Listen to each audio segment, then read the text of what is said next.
Audrey, this is a great time for the new voice on the board. Everything is new. I love when things are changing, just like the season. We're in the fall season, things are changing. So we have a new superintendent, we have an interim principal at the high school. We have a lot of change. I advocate a new voice and new. I have no connections to anyone on the board. I'm a fresh perspective, fresh eyes. I'm not standing for elections because I support one side or not. I'm a neutral third party. I partly might support one. I partly might not support one. I'm just a new perspective. So what a wonderful time for a new person to step up and be elected to the board. So let me say that I have three other points to that. I hate to. I hate to mention this, but anyone who's been to the board meetings or has listened to the audios, you can kind of sense a little bit of drift in the board. It seems like there's, without being on the board, it's kind of hard to see what's going on, but it seems like there's a little difference of opinion. It seems like the board is, some members are one side, some members are on the other side.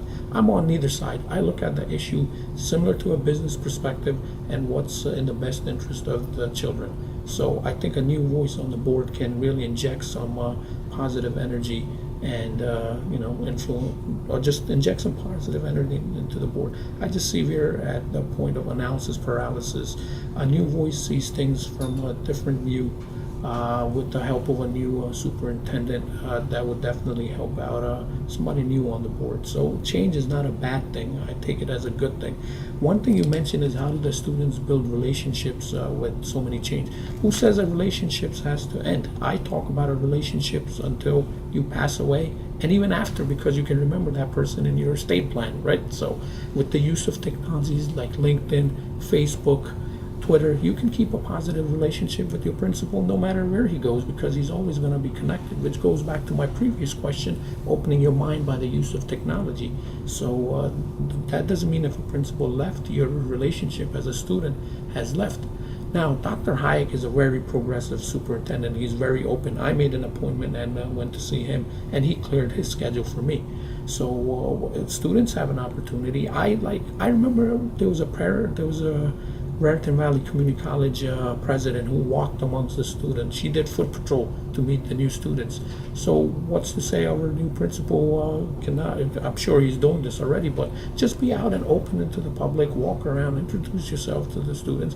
And I even propose if I'm a candidate and if I get elected as a board, I'm going to have dinner nights with the students in my house.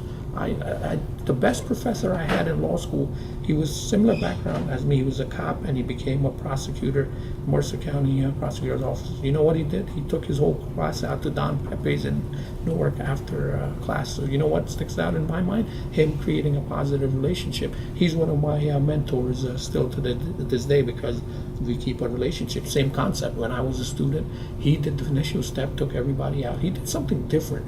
So I encourage the board members and everybody, all of the new administrators, to kind of open yourself up.